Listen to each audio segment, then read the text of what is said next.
आज हम देखने वाले यहाँ पे टैली प्राइम के अंदर, यदि आप भी अकाउंटिंग सीखने का प्लान कर रहे हो और आपको बिल्कुल नहीं पता कि अकाउंटिंग शुरू करने से पहले हमें क्या नॉलेज होना चाहिए और कैसे हम पढ़े, तो मेरा यहाँ पे हम एक ऐसे टॉपिक को लेकर आए हैं जिसके अंदर आप इस टॉपिक को जानोगे। यदि आप ये अकाउंटिंग के अंदर शुरुआत कर रहे हो 0 लेवल से, तो आपको पता होना चाहिए कि यदि जब तक आपको बेसिक एंट्रीज के बारे में पता नहीं चलता, आपका लॉजिक क्या लगेगा, आपको सोचने की क्षमता आपकी बढ़नी चाहिए, आप एप्टीट्यूड क्या सोचते हो, आपको कैसे पता चलेगा कि ऐसा जरूरी नहीं है कि टैली प्राइम सीखे या टैली ERP 9 सीखेगा, ये मैटर नहीं करता। मैटर क्या करता है, मैटर ये करता है कि आपको यहाँ पे प्रैक्टिकल नॉलेज कितना है, आप इस तरीके से एंट्रीज को सोल्व कर सकते हो। तो मैं कुछ ऐसी एंट्रीज लेके आया हूँ जो यहाँ पे मोस्ट डिमांडिंग रहती है मार्केट के अंदर, जहाँ पे हम बहुत अच्छे तरीके से इसको सोल्व कर सकते हैं और फिर प्रैक्टिकल यदि वर्क करेंगे तो टैली आपको कहीं तक पहुंचा देगी। तो आइए चलिए, मैं आपको टाइम वेस्ट नहीं करते हुए डायरेक्ट एंट्रीज में ले चलता हूँ। सबसे पहले मेन एंट्री दिखाता हूँ, फोकस आप यहाँ पे रखिए। आप देख सकते हो मेन एंट्री यानी 6 अप्रैल की यहाँ पे टाइप कर रखी है, तो सबसे इंपोर्टेंट होने वाली है। कहते हैं कि मशीनरी यहाँ पे परचेज की जा रही है,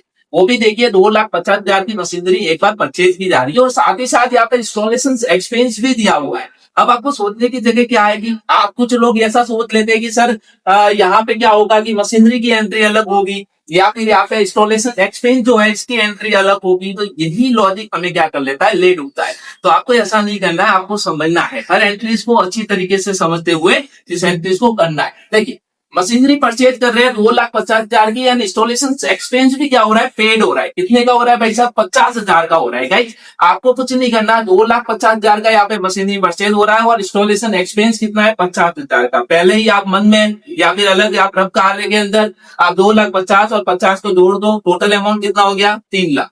अब आपको कुछ नहीं करना, आपके पास क्या आ रहा है क्या जा रहा है, एक लॉजिक याद रखना है। जो आ रहा है उसको क्या करना है, डेबिट, और जो जा रहा है उसको क्या करना है गाइस, उसको करना है क्रेडिट। अब यदि आपको इतना समझ में आता है तो 101% आपकी टैली क्लियर है, आप टैली सीखने के लिए तैयार। तो आइए सबसे पहले देखते हैं यहाँ पे एंट्री कैसे होगी। तो सबसे पहले आपके पास क्या है, तो हमारे पास लॉजिक पहली एंट्रीज में लिखा हुआ है गाइस, मशीनरी आ रही है। आपको एंट्री शुरुआत में ही वो पता चल जाएगा कि वो क्या रहा है, और आपको ये पता होना चाहिए कि वो क्या रहा है, तो मशीनरी आ रही। तो गाइस सबसे पहले आपको यहाँ पे लिखना है मशीनरी। आप जैसे ही यहाँ पे मशीनरी लिखोगे तो यहाँ पे देखिए मशीनरी आपके पास आ रही। सिंपल सा लॉजिक है, मैंने कहा था जो आता है उसको क्या करना है, डेबिट। तो आता है मतलब मशीनरी आ रही है, मशीनरी अकाउंट क्या हो जाएगी, डेबिट। अब यदि मशीनरी आ गई है तो जरूरत नहीं है आपके पास से भी कुछ जाएगा, और आपके पास से क्या जाएगा गई, आपके पास से जाएगा कैश। क्या जाएगा गई, कैश। और कैश अकाउंट क्या हो जाएगा, क्रेडिट। और सिंपल सी एंट्री है, आपको इसमें कोई भी बिल्कुल भी कुछ भी लॉजिक नहीं लगाना है। और समझ में आया, आया वो डेबिट और गया वो क्रेडिट। तो इस तरीके से हमारे पास अमाउंट जो हुआ वो कितना हुआ गई, 3 लाख रुपए। तो यहाँ पे आप लिख सकते हो, और इस तरीके से हमने 3 लाख रुपए यहाँ पे पेड कर लिए। और पहली एंट्री यहाँ पे आपकी हो गई, machinery account debit to cash account credit. बहुत ही आसान एंट्री थी, उम्मीद आपको समझ में आई होगी। यदि फिर भी डाउट रहता है तो आप यहाँ पे कमेंट्स में बता सकते हो। साथ ही साथ दूसरी एंट्रीज पे चलते हैं। हम उल्टे क्यों चल रहे हैं, क्योंकि जहां से मेन एंट्रीज काम करती है वहां पे लॉजिक आपका वर्क करता है। सभी एंट्रीज यही बताते हैं कि नाम स्टार्टेड बिजनेस। ये तो एक बच्चे को भी पता होती है कि स्टार्ट कर रहा है बिजनेस, तो पता है कि पैसा मिल रहा है, लेकिन हमें ये पता होना चाहिए कि कल को कंबाइन एंट्री आ जाए तो हम किस तरीके से उसको सॉल्व कर सकते हैं। आइए यहाँ देखते हैं, कैश डिपॉजिट हो रहा है बैंक के अंदर। डिपॉजिट हो रहा है मतलब पैसा जा रहा है, पैसा आपका ही है, जा कहीं नहीं रहा है, लेकिन एक अलग स्रोत में जा रहा है। कहते हैं ना, पर्स में अलग रख दिए, फोन पे में अलग रख दिए, तो वो आपका तरीका है, पैसा आपका ही है। लेकिन यहाँ पे एक सिंपल सा लॉजिक है, आता है डेबिट, जाता है क्रेडिट, एक वाला बता रखा है। कैश यहाँ पे क्या हो रहा है, डिपॉजिट हो रहा है, कहा हो रहा है, बैंक में। तो यहाँ पे सिंपल सी बात है, बैंक में पैसा आ रहा है तो उसको डेबिट कर दो। तो यहाँ पे सिंपल सा हो जाएगा बैंक अकाउंट डेबिट। अब आपके पास से क्या जा रहा है, हमारे पास से सिंपल सी बात है, कैश जा रहा है, तो यहाँ पे कैश अकाउंट क्या हो जाएगी, क्रेडिट। अब जितना भी जा रहा है वो आप यहाँ पे लिख दो, आपका जो भी यहाँ पे अमाउंट है वो लिख दो, और सिंपल सा लॉजिक हो गया। ये वाली एंट्री उम्मीद है आपको पूरी समझ में आएगी। तो वही अपन एक और एंट्री देख लेते हैं। मेन एंट्री जो रहती है, जब आपका बिजनेस शुरू होता है तो हर कोई व्यक्ति ये एंट्री करता है। जैसे राम ट्रेडर हमारी एक कंपनी है जिसके अंदर हम बिजनेस शुरू कर रहे हैं, हमारी कंपनी का नाम है राम ट्रेडर। यहाँ पे स्टार्ट कर रहा है बिजनेस। अब पैसा किसको मिल रहा है, बिजनेस को मिल रहा है।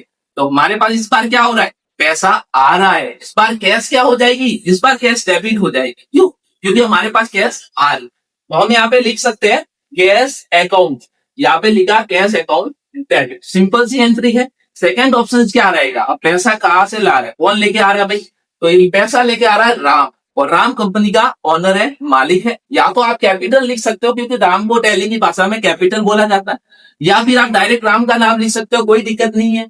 आप यहाँ पे राम अकाउंट क्रेडिट लिख सकते हो। अब जितना भी पैसा मिल रहा है वो आप यहाँ पे लिख दो, कोई दिक्कत वाली बात नहीं है। अब आप देख सकते हो कैश आ रही है और यहाँ से जा रही है। उम्मीद है दोस्तों ये सिंपल सी 3 एंट्रीज दी, तो मैंने मोस्ट इंपोर्टेंट आपको बताई। इसी क्रम के अंदर मैं आपको एंट्री प्रैक्टिकल करवाते चलेंगे। आपको यदि कोई भी डाउट सेशन रहता है आप हमारे कमेंट सेक्शन में बता सकते हो। Thank you so much for watching.